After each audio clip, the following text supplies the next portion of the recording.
Y últimamente nos estamos acostumbrando a nivel mundial a ver fenómenos meteorológicos extremos, pero una tormenta de arena tan fuerte como la que sucedió en Irán, no habíamos visto o no la vemos muy seguido. Esta tormenta de arena dejó 4 personas muertas. Sucedió en la capital, en Teherán. Llegó a moverse a 130 kilómetros por hora. Provocó además un choque en cadena de casi 20 vehículos, caída de árboles, cierre de aeropuertos y 30 heridos.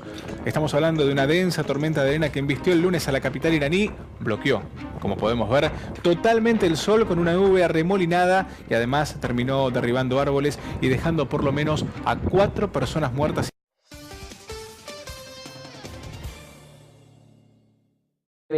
Miles de personas en todo el mundo marchan contra el cambio climático.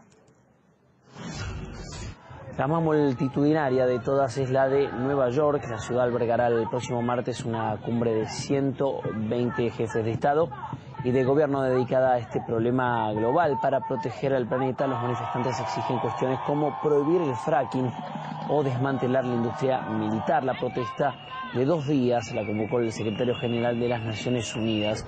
El propio Ban Ki-moon, además de otros políticos y celebridades, han participado en la marcha mano a mano con numerosos defensores del medio ambiente.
La costa oeste de Estados Unidos hay varios incendios forestales propagándose rápidamente en Arizona, California y Nuevo México.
On behalf of the General Assembly, I have the honor to welcome to the United Nations His Excellency Barack Obama, President of the United States of America, and to invite him to address the Assembly.